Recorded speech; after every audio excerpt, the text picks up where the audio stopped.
One tap headshots मारने के लिए मैं आपको कुछ न्यू टिप्स एंड ट्रिक्स बताने वाला हूं जो कि शायद आपको पता नहीं हो। टिप नंबर 1, ये टिप मुझे चैट जीपीटी ने बताया है, बहुत बार बताया। मैंने इससे बहुत बार पूछा कि मुझे वन टैप मारने के लिए कोई बेस्ट ट्रिक बताओ। चैट जीपीटी ने मुझे जितनी भी बार ट्रिक्स बताई उसमें उसने एक सेम ट्रिक बहुत बार बताई, उसका नाम है स्काई रीसेट ड्रैग। इस ट्रिक को यूज कैसे करना है, अपने एम को थोड़ी देर के लिए 0.1 सेकंड के लिए स्काई की साइड मतलब कि ऊपर की साइड को लेके जाना है और उसके बाद नीचे कर देना है। चैट जीपीटी का कहना है कि ऐसा करने से हमारा एम रीसेट हो जाता है और सीधा वन टैप लगता है। फिर अगर मैं आपको अच्छे से बताऊं तो जैसे हम यहाँ पे खड़े हैं, सामने एनिमी है, तो हम 0.1 सेकंड के लिए एकदम से अपने एम को ऊपर को लेके जाएंगे, फिर नीचे को करके वन टैप मारेंगे तो वन टैप लग जाएगा, ऐसा चैट जीपीटी का कहना है। और ये गेम पूरा ऐसे डिफॉल्ट सा है, कुछ भी हो सकता है इसके अंदर, तो किसी भी चीज को मैं कह नहीं सकता कि ये काम नहीं करती या ये काम नहीं करती। बंदे तो कुछ भी चीजों के ऊपर विश्वास कर लेते हैं। मुझे याद है 2020 में तो कुछ यूट्यूबर ऐसा कहते थे कि ये जो साउंड है, इस साउंड को इतना इतना सेट करने पे आपके फोन में हेडशॉट्स लगेंगे, और छोटे बच्चे मान भी जाते थे। तो चैट जीपीटी ये जो ट्रिक बता रहा है, इसको मैंने गेम के अंदर तो यूज नहीं किया, बट अगर करेंगे तो शायद से फायदा मिल सकता है, आप ट्राई करके देख लेना। टिप नंबर 2 है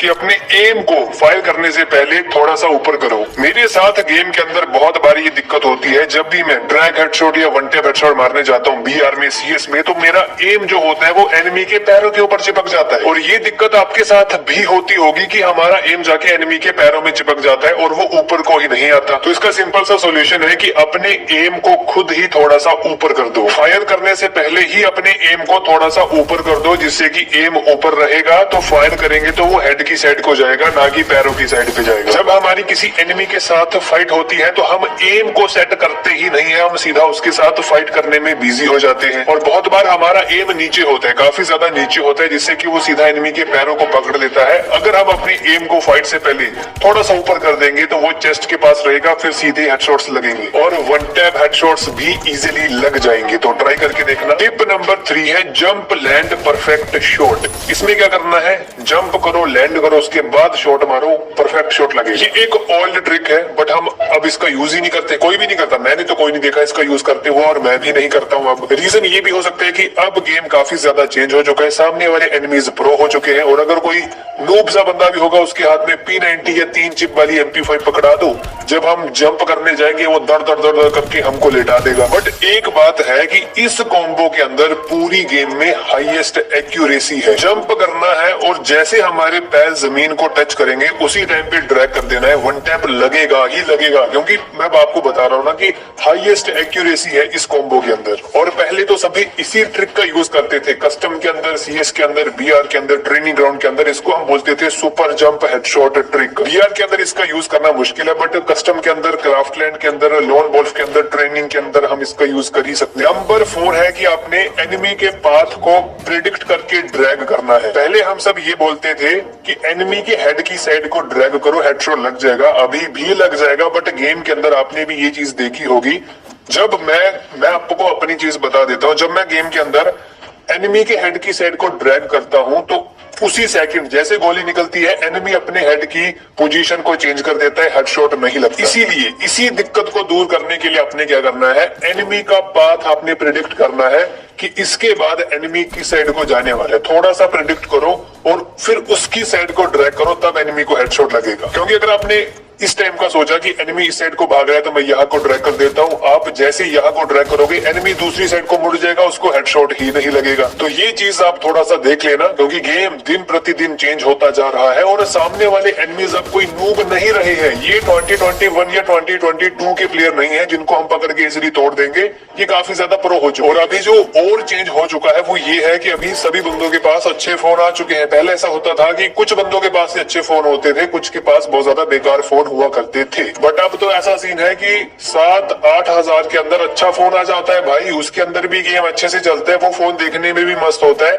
7-8 हजार में अच्छा फोन बढ़िया। तो लो एंड डिवाइस का तो रोला बचा ही नहीं है, हर बंदे के पास अच्छा फोन है। टिप नंबर 5 ये है कि आपने ऐसी एम पोजीशन यूज करनी है या फिर आपने ऐसा एम यूज करना है जो एंटी एम असिस्ट हो। सिंपल शब्दों में कि आप अपने एम को ऐसी जगह पे सेट करो जहाँ पे डिफॉल्ट एम उसको अपनी साइड ना खींचे। जैसे हम सबको पता है कि अगर हमारा एम थोड़ा सा एनिमी से दूर होगा तो डिफॉल्ट एम उसको खींच के एनिमी के पेट के ऊपर ले जाता है, वहां पे उसको लॉक करता है। बट अगर आपको हेड तक जाना है, एनिमी को वन टाइम मारना है, तो डिफॉल्ट एम से बचना पड़ता है। तो इसका सिंपल सा एक सोल्यूशन हो सकता है, आप ऐसी एम पोजीशन यूज करो जहां से डिफॉल्ट एम खींच ही ना पाए एम। इसके लिए हम यूज कर सकते हैं, एनिमी के हेड के ऊपर एम को सेट करो। एनिमी के सर के ऊपर अगर हम एम रखेंगे, एम और सर के बीच में क्या है, कुछ भी नहीं है भाई, डिफॉल्ट एम उसको खींच ही नहीं पाएगा। यहाँ पे एम रख के थोड़ी सी प्रैक्टिस कर लो, फिर बीआर के अंदर, सीएस के अंदर, कस्टम के अंदर, लोन वोल्फ के अंदर कहीं पे भी एनिमी के सर के ऊपर एम रखो, वहां से ड्रैग करो, सीधा डायरेक्ट हेडशॉट लगेगा। एम असिस्ट का या डिफॉल्ट एम का कोई पंगा ही नहीं रहेगा। अगर कर सकते हो तो जरूर करके देखना, क्योंकि इसके साथ आपको काफी ज्यादा फायदा मिलेगा। अगला टिप है कि आप क्राफ्ट लैंड का 1v1 खेलने जाना। मैं बड़े दिनों के बाद क्राफ्ट लैंड के उसके बाद सामने वाला बंदा कुछ ऐसा खेलना शुरू कर देता है। जब सामने वाला बंदा ऐसा खेलेगा ना, तब आपका गेम प्ले और ज्यादा लेवल अप होगा। और 1v1 के अंदर हारना बहुत बड़ी वो होती है भाई, क्या बोलते हैं उसको, औकात की बात होती है 1v1 के अंदर हारना। और मैंने आज तक कोई ऐसा प्लेयर नहीं देखा जिसको आप अच्छा खेलो, जो आपके सामने बिल्कुल अच्छा खेले। जैसे कि मैं मूवमेंट में खेलता हूँ, सामने वाला बंदा मेरे साथ मूवमेंट में खेलेगा, मैं उसको इजीली वन टैप मार के डाउन कर दूंगा। फिर वो बंदा नूवो करना शुरू कर देगा, पीछे पीछे भागना शुरू कर देगा, दूर दूर जाना शुरू कर देगा। मतलब कि फिर वो नूब की तरह खेलना शुरू कर देगा। जब वो नूब की तरह खेलेगा तो मैं उसे वन टैप नहीं मार पाऊंगा। सेम चीज इस कस्टम के अंदर मेरे साथ हुई। इस बंदे को मैंने 2 राउंड इतने खतरनाक मारे, उसके बाद भाई ये बंदा राउंड जीतना शुरू कर देता है। MP5 या किसी तो गन के साथ, MP40 के साथ ये मुझे राउंड हराना शुरू कर देता है। फिर भाई बात आ गई इज्जत पे। पहले मैं थोड़ा सा ऐसे रिलैक्स होके लेट के गेम खेल रहा था, उसके बाद मुझे थोड़ा सा सीधा होके बैठना पड़ा और मुझे थोड़ा और ज्यादा कंसिस्टेंट होके खेलना पड़ा। जब मुझे जीतने के लिए खेलना पड़ा तो मुझे काफी ज्यादा ट्राई हार्ड करना पड़ा और फिर मैंने इस एनिमी को पकड़ के तोड़ दिया और मैंने इसको हरा दिया। अगर ये प्रो की तरह खेलता तो मैं इसे इजीली हरा देता 0 के साथ, बट ये प्रो की तरह नहीं खेला, नूब की तरह खेला, तो मुझे थोड़ा और अच्छे से खेलना पड़ा और मैंने इसको पकड़ के तोड़ दिया। कस्टम के अंदर मेरा गेम प्ले बहुत बढ़िया है, वन टैप वाला गेम प्ले मेरा कस्टम में बहुत बढ़िया है, बट कुछ छोटे बच्चों को नहीं पता और उनको बता के हम करेंगे भी क्या। बट बीआर के अंदर वन टैप मारना मुश्किल है। बट अगर आप बीआर के अंदर भी वन टैप मार के खेलना चाहते हो, या फिर आप चाहते हो कि जैसे ई स्पोर्ट्स वाले प्लेयर्स बीआर के अंदर बहुत इजीली वुडपैकर के साथ वन टैप मार देते हैं, मार्क्समैन राइफल्स के साथ वन टैप मार देते हैं, बट हमारे नहीं लगती, तो मैं आपको एक सिंपल सा टिप बताता हूँ। अगर आप बीआर के अंदर जाके सीधा वन टैप मारने का ट्राई करोगे या फिर हेडशॉट्स मारने का ट्राई करोगे तो आपका कुछ भी नहीं लगेगा, एनिमी भी डाउन नहीं होगा, आप जोकर बन जाओगे भाई। एनिमी आपको दर दर करके पकड़ के तोड़ देगा। तो आपने करना क्या है, सबसे पहले आप एनिमी को एलिमिनेट करना सीखो। कैसे भी बॉडी शॉट मारो, हेडशॉट मारो, मिक्स मारो, बॉडी हेड, एक्सप्लोसिव वेपन का यूज करो, कुछ भी करो, एनिमी को एलिमिनेट करना सीखो कि आपके सामने कोई भी एनिमी आए आप उसको इजीली एलिमिनेट कर दो। जब आप ये चीज अच्छे से करना सीख जाओगे, उसके बाद आपने धीरे धीरे हेडशॉट्स की साइड को जाना है। जब आपको पता है कि मैं नॉर्मल सा खेल के इसको इजीली एलिमिनेट कर सकता हूं, तो आपने फिर हेडशॉट्स मारने का ट्राई करना है। उसको वन टाइम मारने का ट्राई करो, शॉटगन के साथ वन टाइम मारने का ट्राई करो, यूएमपी के साथ ओनली रेड मारने का ट्राई करो, वुडपैकर के साथ ट्राई करो।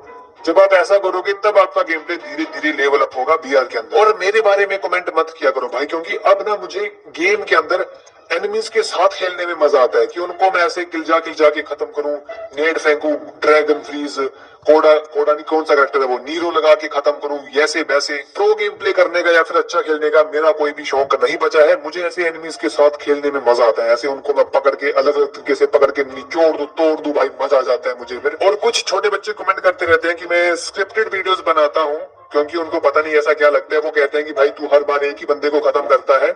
तो उनको मैं क्या कहूँ भाई, कुछ बता दिया करो उनको, उनके कमेंट का रिप्लाई दे दिया करो तुम खुद ही, नहीं तो मुझे अलग से वीडियो बनानी पड़ेगी और उसमें मैं उन सबको पकड़ के बहुत बुरे तरीके से तोड़ूंगा।